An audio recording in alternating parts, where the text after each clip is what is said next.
senior year in high school at Central based on her academic achievements. She published her first book, Things I Never Talk About, at the age of 19, which is a deeply personal recount of the first 18 years of her life. She conveys her emotionally riveting experience about enduring maternal abandonment and having to be raised by her single father. Interestingly enough, her suffering from a feminine presence to help push her through the canal of womanhood led to her passion for female empowerment. She now directs her all-girls group in Louisville during the summer called Urban Girls Rock. Her program is housed at St. Stephen Baptist Church under the leadership of Reverend Dr. Kevin W. Cosby. The empowerment program is predicated on her book, and helps cultivate young women with confidence, class, and character, despite their circumstances. Lanisha identifies herself to be an ambassador for empowerment and enjoys speaking publicly. She also has a website, if you want to write it down, I'll see her later, www.lanishaporter.com. And I now entertain and give you Lanisha Porter.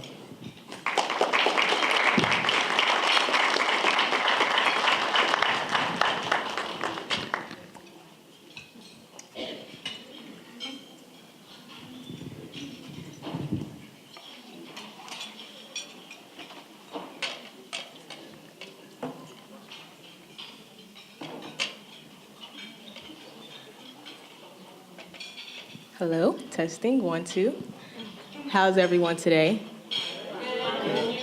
I want to thank Mrs. Weathers, who is like my mother and has been since the 2nd grade, for that beautiful introduction. I almost did not know who she was speaking of, so thank you so much for that. Students, parents, and other esteemed company of the JCPS public school system, thank you so much for having me tonight. I am blown away by the talent. I was out in the lobby looking at the artwork, and just to see the talent and the brilliance in these young people, it just galvanizes and excites me, and it lets me know that no matter what our country's doing, no matter what people say, no matter the political or social climate, that our future is in good hands. So young people, students, please stand up. Please stand up and be honored, and give them a round of applause.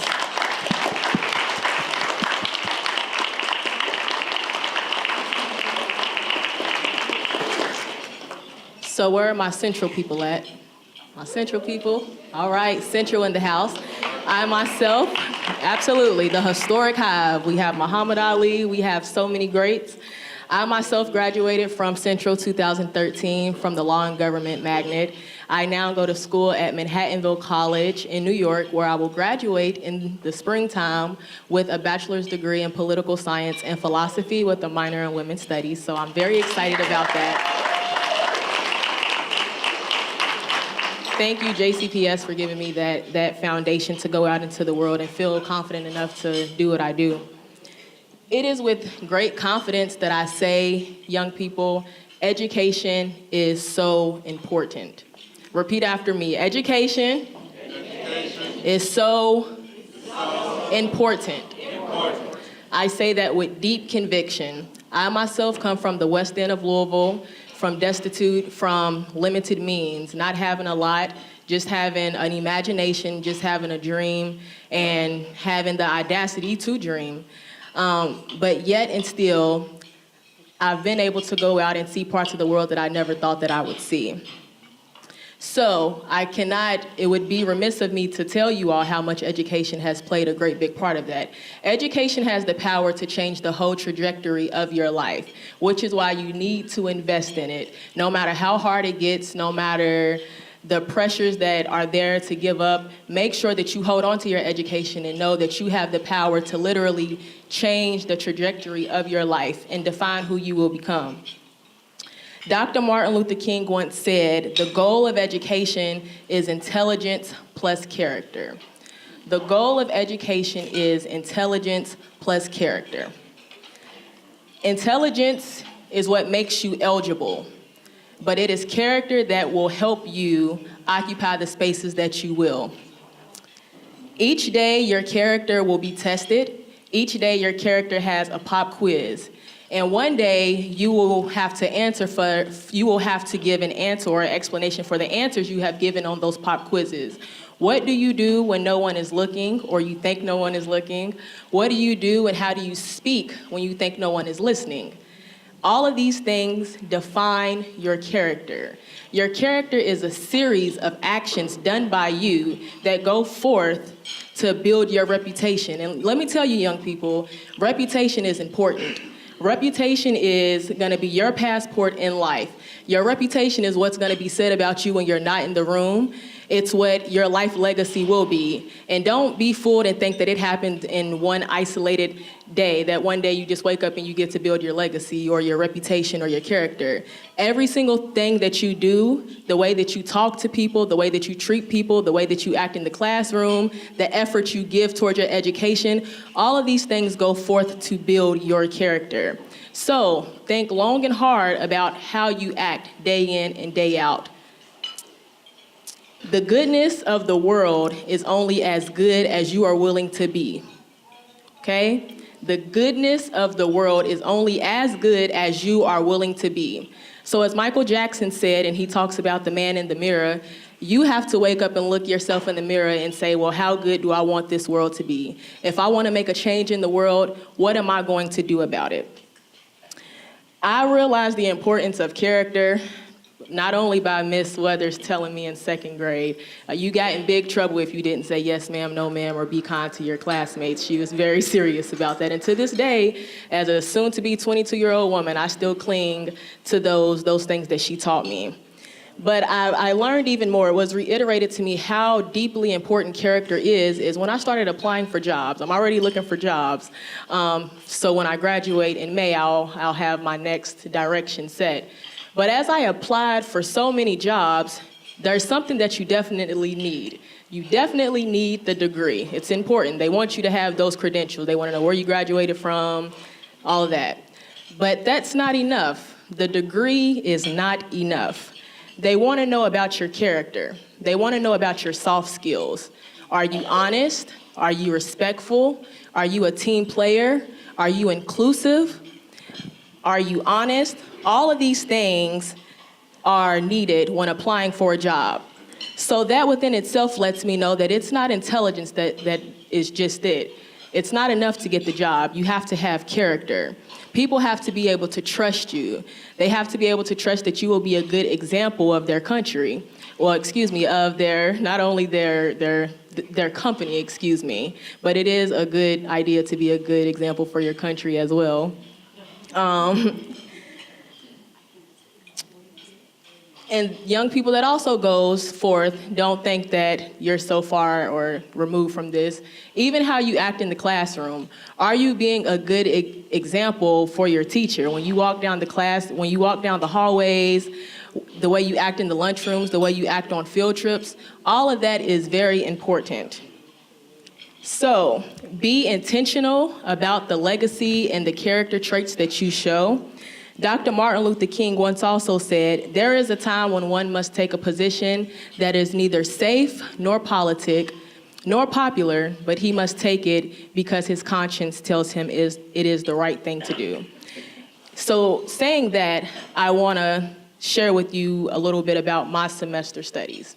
So as a young political scientist, we study the world and the systems of the world and how people interact. And within that, I learned that the three greatest crimes within the world are drug trafficking, human trafficking, drug trafficking, human trafficking, and gun trafficking. We all know that guns kill. We all know that drugs destroy. We all know that human trafficking traumatizes people. So why do it? Why do these things happen in the world, and why do they bring in such a large amount of money? Billions of dollars. And if I'm able to go into a classroom and read it in a book and people understand that it's being documented, then how do these things flourish? How do these horrible crimes that destroy this world and doesn't make it a safe place for our kids to grow up in, why do they happen? I'll tell you, a lack of character, an extreme lack of character. So I hope that you come to understanding that you believe deep down inside that money shouldn't be enough, shouldn't be the perks that is prioritized over people. People are important. How you are sitting here in this room and you have your humanity, you have your dignity, you have your freedom, you have your happiness, all of that is just important as someone on the other side of the world. They really aren't that much different than you. And I want you to understand that you share the same humanity as your brothers and sisters across the world. And it is character that you treat them the right way. People, you must know, as I once said, that the world will only be as good as you are in it. We must realize what is at our human core. So when I say your human core, what gets you up every day and helps you operate? What is in your center? And with my girls in Urban Girls Rock, who I love so dearly, they're some of the best young women I've ever met, we talk about what is at the center of your human core. What are your core values? What are your beliefs? Every day when you wake up and you go out into this world, that your center will help guide you. And I know it's not easy to go out into the world and always choose to do the right things. There will be many evils, there will be many pressures, there will be so many things influencing you to do the wrong thing. But when you have a center, it becomes a little bit easier. What do you believe? How will you treat people? And be not fooled that treating people is always the easiest thing to do, treating them with kindness and treating them with respect. It's not always easy. And you may not always be immediately rewarded for it, but it's something that you must still rise up to do because, as I said, you have to remember, the world will only have as much good in it as you are willing to put out. So always ask yourself, what is at my human center? What is my core? And every human needs one. You need something that you believe in deep down in your center. So I'm going to ask you 3 questions, and I want you to tell me your answers to them. If you are thirsty, right, how many of you, just by a show of hands, how many of you would want someone to give you a drink of water? Okay. Let me ask again because I didn't see a lot of hands go up. If you are thirsty and you want water, how many of you would want someone to give you water? All right, that's a bit better. If you are hungry and you need food and someone has money, how many of you would hope that they would use their money to feed you? All right. If you are in harm's way and someone you know has a place of safety, how many of you hope that they would open the doors so that you too may be safe? Okay. So let's talk about this. I hope that one day, as I'm sure many of our bright and shining leaders will, when it comes time for you to lead a city, I pray and hope that you will make sure that your citizens have clean and decent and healthy water to drink. When it is time for you to influence laws, as I'm sure many of our young bright stars will, I hope that you would influence the type of laws that will make sure that people who can't afford it, that they will have food to eat. Not because they're lesser than you or because you have more money and you earned it. No, do it because it's the right thing to do. We all share the same humanity. It doesn't matter what brand name clothes you wear. It doesn't matter what part of town you go to sleep in. At the end of the day, we share the same humanity. When someone across the world needs a safe place to flee to because there are bombs going off just feet away from them, I pray that we as a country will open our doors to keep them safe. Not because it is popular, not because it is politic, but our conscience should tell us that it's the right thing to do. Defying cultural trends, getting back to the young people. I know it's sometimes cool to cut class. I know it's sometimes cool to kind of do your own thing, do what you want to do when the teacher gives you an option that you really don't want to do. But having character means that you will do what is not popular to do what is right. All right? Sometimes doing the right things means, not doing what's popular. Sometimes it means being rejected by your friends. Sometimes it means being alone. but you must do it because it is the right thing to do. And right now, as a young person doing the right thing, it may feel like I get no reward for it. But the older you get, people will remember your kindness. They will remember the words you spoke with. They will remember your tongue. They will remember your actions. They will remember so much about you. So each day that you wake up and you go to classes and you interact with people, I hope that you will use your power, your leadership for good. Not only to build your own reputation so that one day you will have a strong human core, but also so other people around you may feel safe and that they may feel empowered. Don't let your friends make fun of other people. If you hear someone talking about someone, use your voice, be the leader, and speak up and do what is right, as Martin Luther King would have. Martin Luther King devoted his whole life. Sometimes that meant leaving his wife, leaving his family to go out and advocate for the right thing and even putting himself in harm's way, but he did it. And so I pray that you too, young people, you will be encouraged to do the right thing. At the age of 18 years old, I wrote my own book called Things I Never Talk About, 9 chapters. And growing up, I convey how I always tried to have a good human core and how I always tried to have character and do what was right even when no one was looking.